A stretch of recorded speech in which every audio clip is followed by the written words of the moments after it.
Welcome to Ask on CYC. Today we have a very special show for you. We have two of the youth from Sydney who have done something very special. They've taken an idea, they've taken a thought or a frustration that they had with something, and they've made a whole life out of it. They've made a business, they've made a career, and they've taken it further, and they still are taking it further. Have you ever had such a thought where you thought, you know what, this thing, this process, this thing that I'm using doesn't work quite so well. I think I could do better. Today's guests have done just that, and they're here to share their ideas with us and to tell us how the journey went. So please welcome Hani and Meray Yassa. Hi Kamal, nice to meet you. Hi, Thanks Nice for to- having us. for having us. No problem. So let's get started. And so you have the CharliChair, and you've basically invented this thing. You've created this product. Before we get started into talking about the actual product, can you please tell us your own backgrounds? What did you actually study? What were your qualifications? Just so our audience can get an idea of Sure. what it is that they need to do first. Okay, so at university I studied, I got Bachelor of Science, Applied Chemistry. Then I did further studies, got my diploma and masters, and then got my MBA from Macquarie Uni, MGSM. And through God's grace, it's opened up a lot of doors and has helped us along this journey as well. And yeah. How about yourself, Meray? Well, my background is I graduated from computer science from Macquarie Uni, and I pretty much didn't work with it. So this product is far from the expected, yeah. But it did help with the work with IT and everything else that the back end of the CharliChair. So Sure. yeah. So let's talk about this CharliChair. What is it?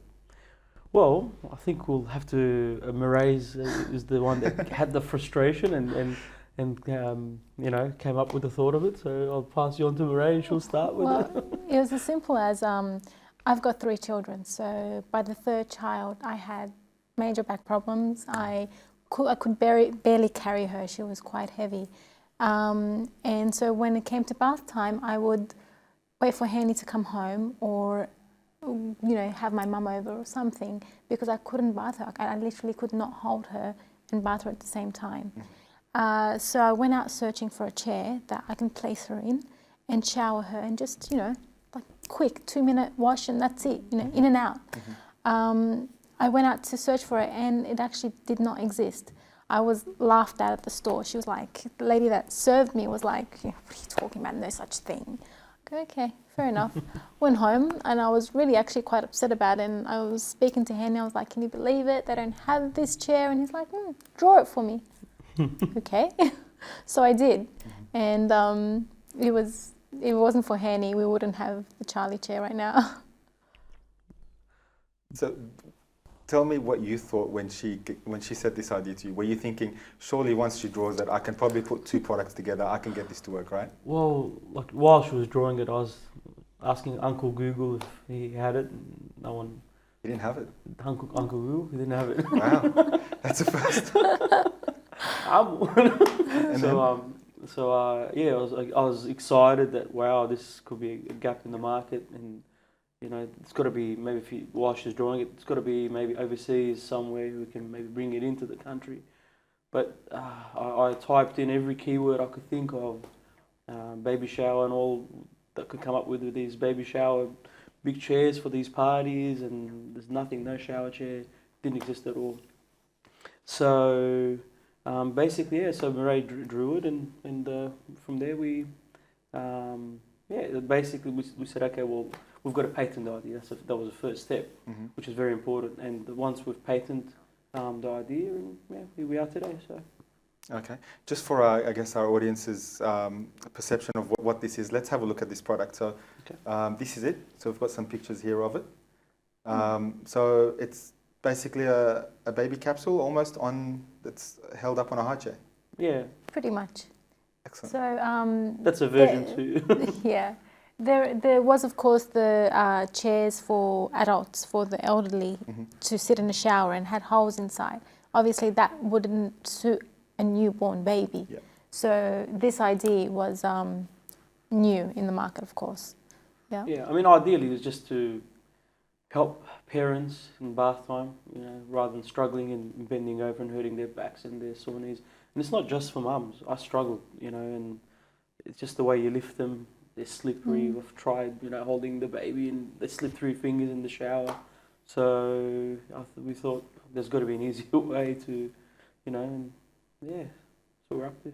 Okay, so a reminder for our audience, if you would like to ask Hani and Meray any questions, or if you have any comments regarding the CharliChair, or if you have it and want to give us some feedback, please do send in your questions to 0416 551 292, and a reminder to put +61 in front of that, so +61 416 551 292. So just back to this idea. So you had the idea, you've drawn it up, you've realised it doesn't exist out there.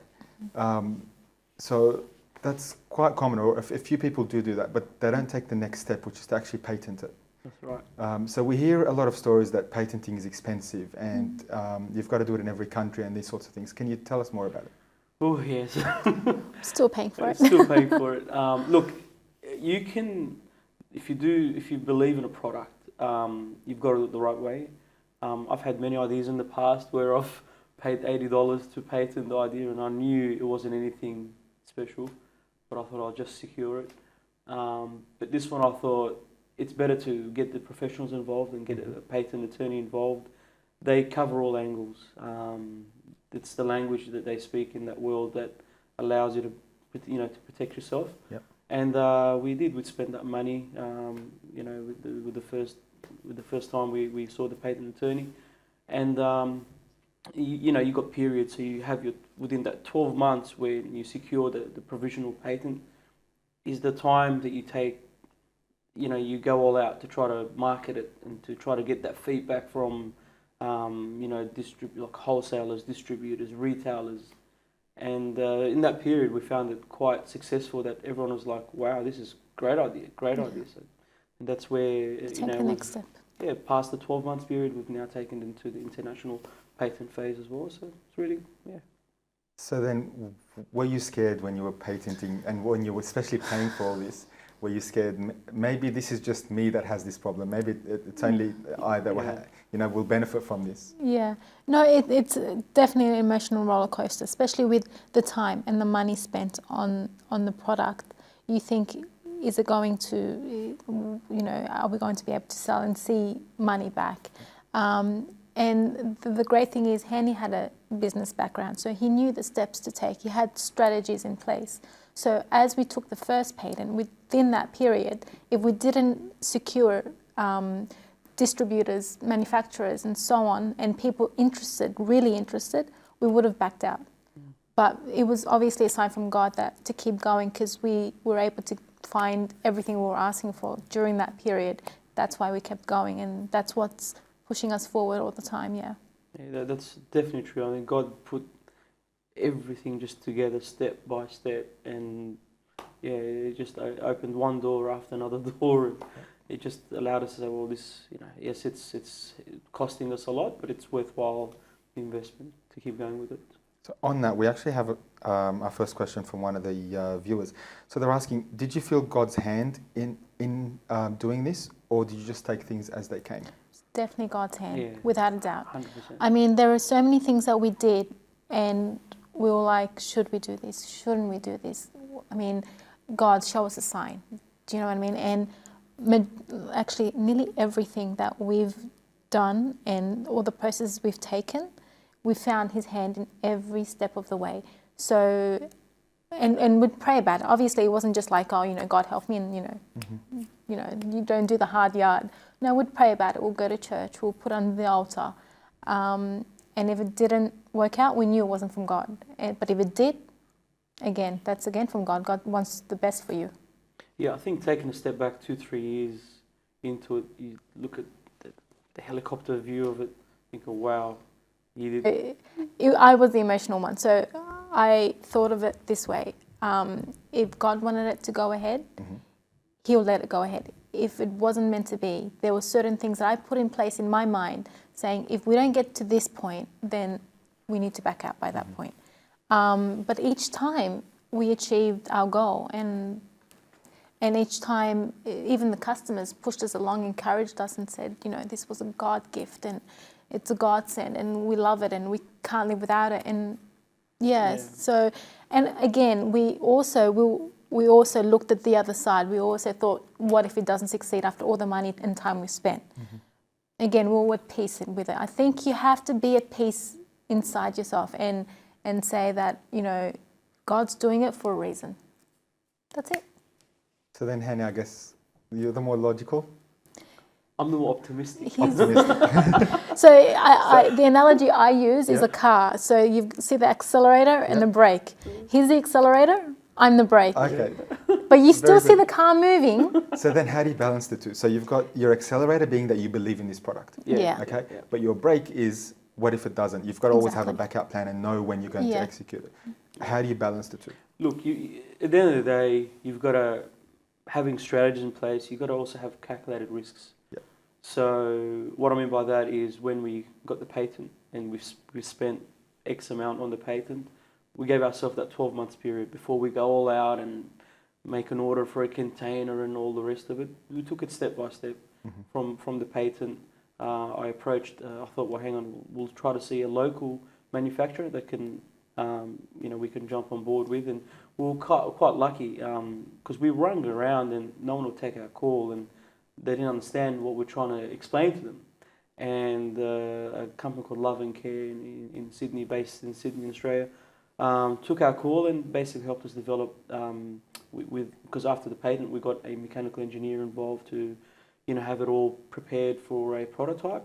And, you know, 4 or 5 prototypes later with Love and Care, we were able to sort of, you know, so this is where what I mean by strategies in calculating your risk. We're not spending so much yet, even when we got that, and we've only placed a small order to start off with, and then from there you'd sort of you think, well, what if it doesn't sell in the stores? You know, you've created a website. Worst scenario, you know, you got to look at yourself. Well, I could sell it online. I could sell it at the markets for flops and things like that. So there are calculated risks that you should take rather than just blowing out the budget out of proportion. And did you ever, during the process, and this is actually, I was going to ask this, but it's one of the questions that one of our readers has asked.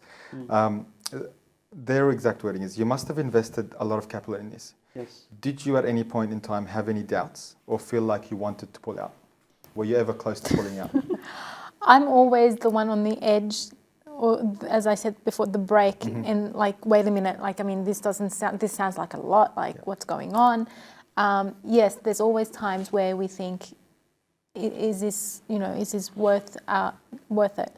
But each and every time we start thinking that way, in that negative way, we get, for example, an email from a customer saying, it's a godsend, you know, you're going to kill it, and, you know, God bless you, thank you so much, and that encourages us. I guess also, as an example for like what we went through with things like that is, we exhibited in shows in baby expos, and a lot of times Meray would think, oh, we're spending so much money on this and that, but what we look at back now, and lucky we kept, you know, pursuing in that direction, because that's where the retailers are. They see you exhibiting, they see the demand from customers walking through and their excitement and what have you, and then that's where they believe, well, hang on, distribute our store. So these are things that I think we, you know, concentrated on. Okay, and so you mentioned exhibiting overseas. Yes, well, this was exhibiting locally, of course. First of all, we took the CharliChair to Germany, a trade show, for a global international show called Kind und Jugend in Germany. And we were actually nominated for an Innovation Award, which was a huge deal for us. So. We were in the top 3, which was amazing. Yeah, very good. So we've got some pictures now of that expo. And that's the expo, yeah. That's our little stand, you know. This is a local one. This is, one of the Sydney expos. Smaller ones, yep. So did you have to translate any of your promotional material, or how'd you go with that? No, it's so global. They actually, a lot of people who don't speak English have translators that walk around with them. Oh, excellent. You can have a translator in your stand, but we thought if I can't understand them now, I'm going to understand them later. Yeah. So, you know, I think we did well. A lot of people, you know, we're actually quite lucky. We're in the USA and Canada because of the show as well now, and United Arab Emirates. So it's helped us to reach that global level, so which is really good. Excellent. So did you get approaches from distributors that wanted to distribute? Yeah, Yes, yeah. So we yes. secured USA, Canada, Excellent. United Arab Emirates as well. So And there's a few more still in the works. thank God it was really good. Okay, so when you were making decisions, for example, such as do we go to this trade show or not? Do we trust this distributor or not? Yeah. How did you, I guess, consult with God with regards to that, or did you, or how did you feel with those decisions? Did you sort of, you know, hold off everything? It's a very good question. Yeah. Put it on the altar for every decision, or how do you gauge the Look, the decisions? main things there's a lot of times we'd sit down, me and Meray and I, and would say, well, if they agree on this, or if they agree on that, or little things surrounding the business, we'd say that would be a sign from God. We know that they're serious. We know this God wants it, and yeah, it's exactly that. We said like it took that faith, because it's hard. It's hard to sort of trust someone overseas you don't know. Yeah. So you've got to sort of put your faith in God to say, well, this is, you know, you, at the end of the day, you've got to think if it's not meant to be or God doesn't want it to happen, it's not going to happen. So most importantly. And everything, as you said, everything is put on the altar. We don't do anything without the guidance and the piece that we've done our part. We've asked Him, and it's all up to Him. Everything that we do, we just leave it up to Him. Whether we fail or succeed, it's up to Him. Excellent. That's the right attitude to have, I guess. Yeah. That's how you, I guess, you can be happy with both results. That's right. You know, I think there came a time when we first thought we're going to spend money on this. We thought, well, we're going to spend, but we have to be in a mindset, well, if it fails, it fails. I think you've got to have that reality check in starting your business, because you've got to prepare for the worst. You really do. So we're going to take a quick break and come back shortly. Sure. To our viewers, if you have any questions, please continue to send them. We're getting quite a few questions which we'll go through. The number is 0416 551 292. You can also call that number and ask your question directly to Hani and Meray. We'll be back shortly.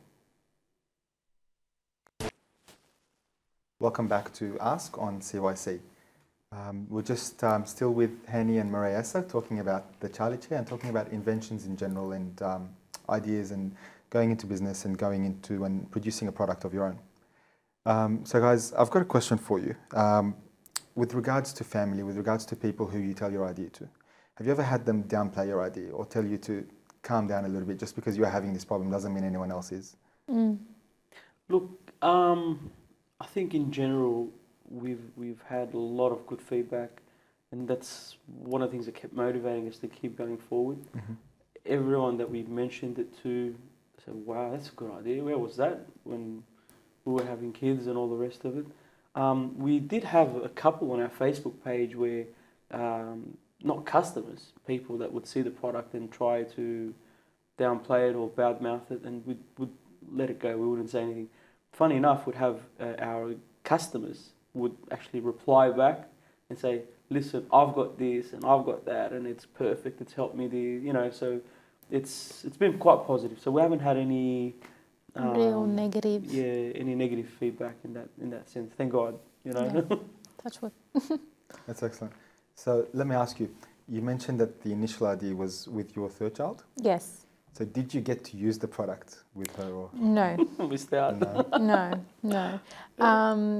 Obviously, Hani saw the opportunity for a business idea, but to use it for Charlie herself, no. It took 2 years, from in the making, yeah. In the making, honestly. So by the time she was 5 months when she was struggling with her. So 2.5 years at that age, she was already standing up in the shower, and we missed out. Fair enough. Yeah. But she got to have the product named after her, so. Yeah. That's right. Yeah. Exactly. That's right. Yeah. So now every time she sees it, she's like, "That's my chair." CharliChair.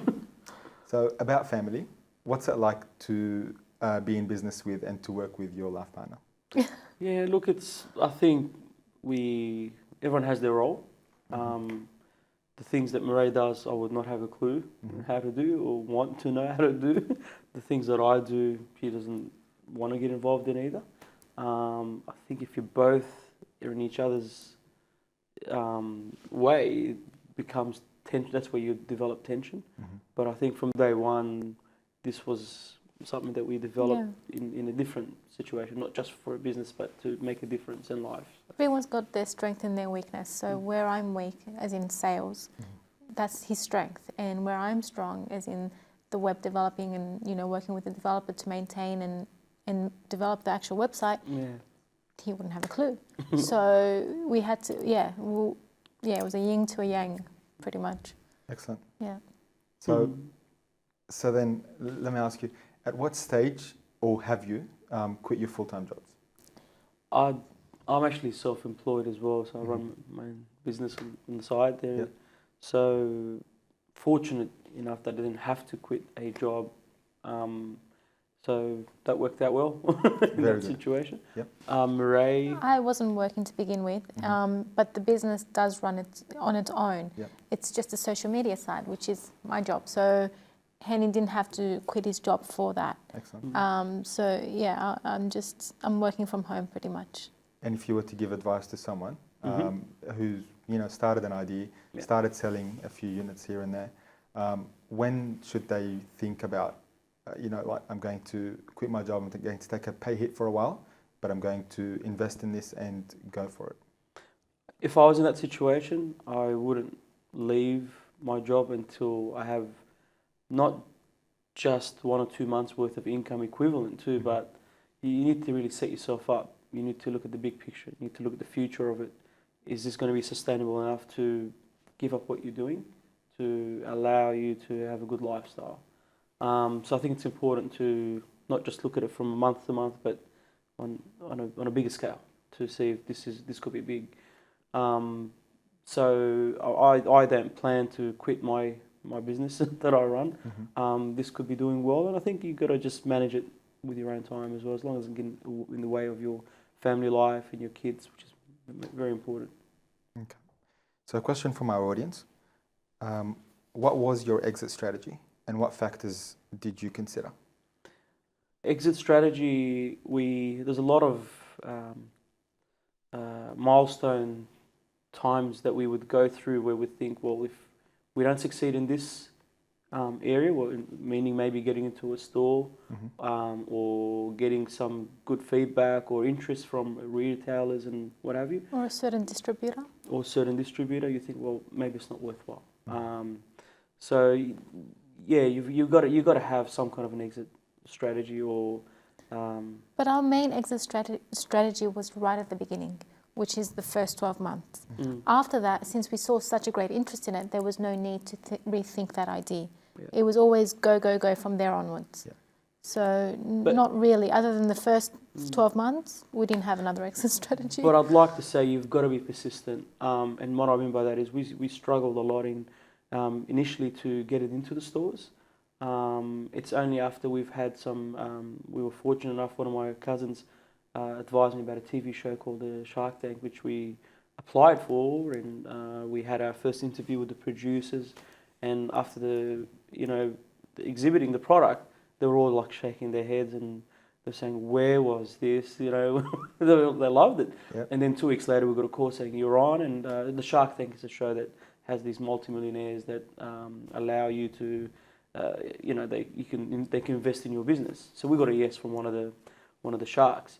But it's through that persistence and you believing in your product that from that show, obviously the public saw it. The buyers from the retailers that we couldn't get through to were able to watch the show, and then they just called after the show, said, "Come in, send us a pallet, send us some stock." And so you got to, I think, believe in your product too, in as much as you have to have an exit strategy.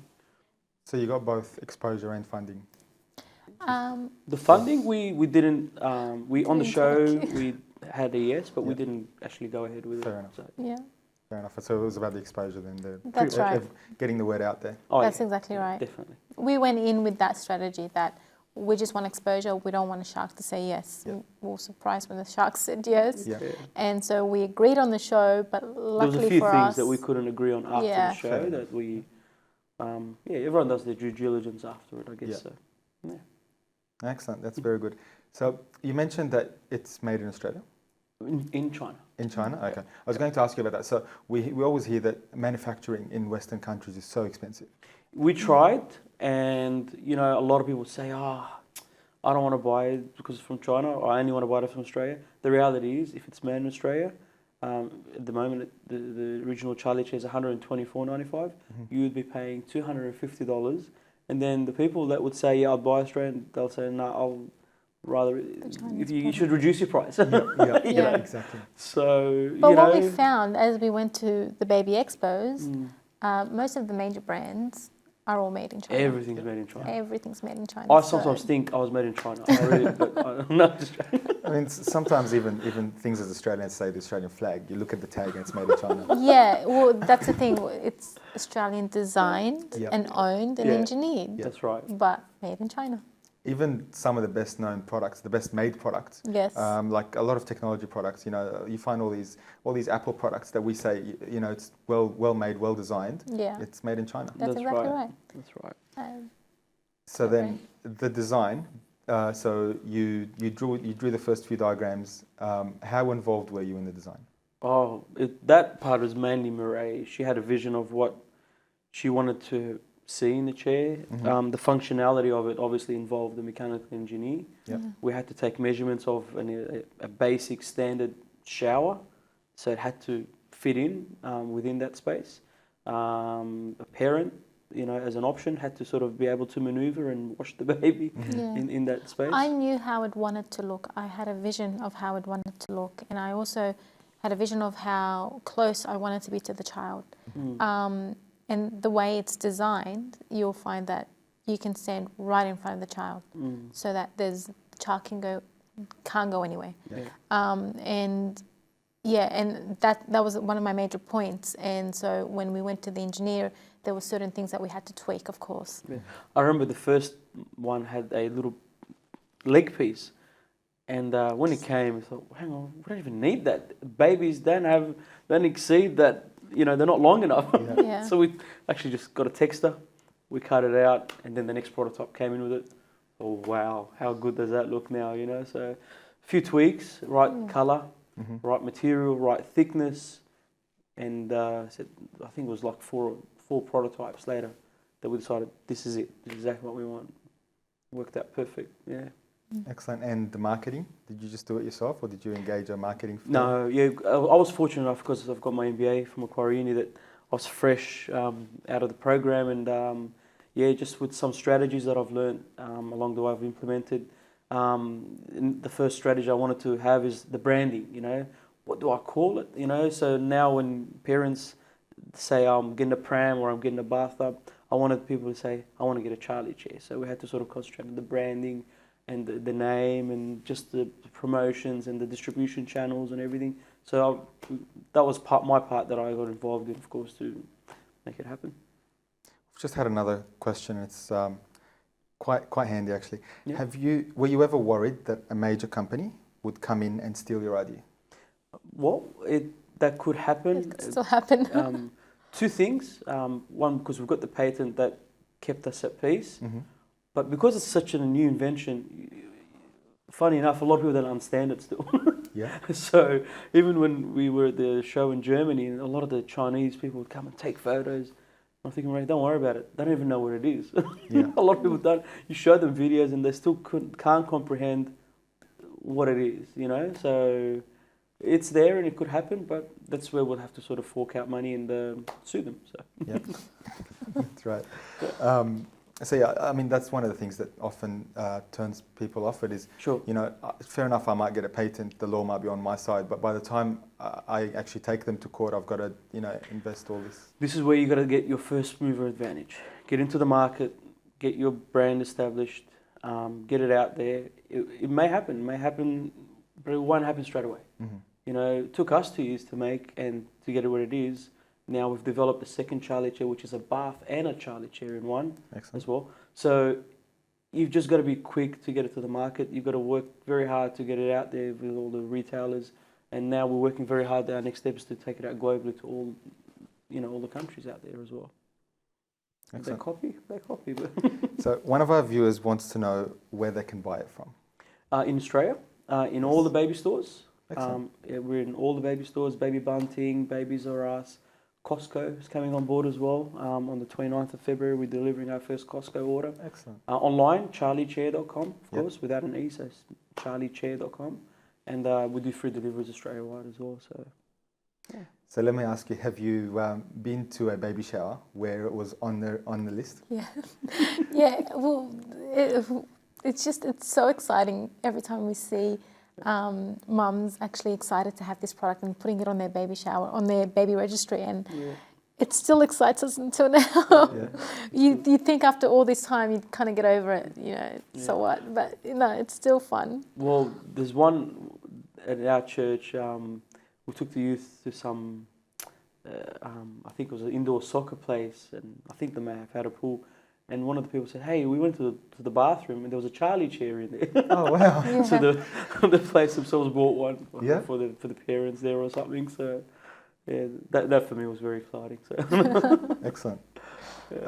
So finally, let me ask you: where to from here? Egypt, of course.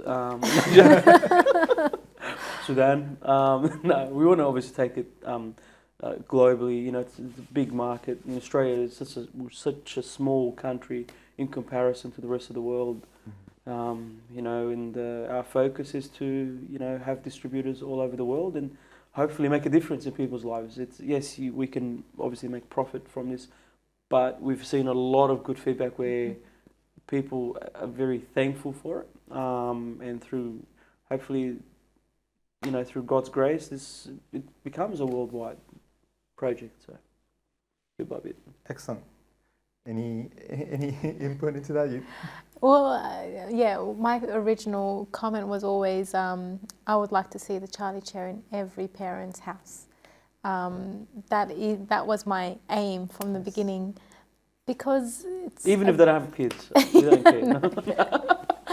No, because it does actually save your back. I mean, even if you don't think you're going to have back problems, mums suffer from chronic back pain in the first few months after labour, and it's a scientific fact.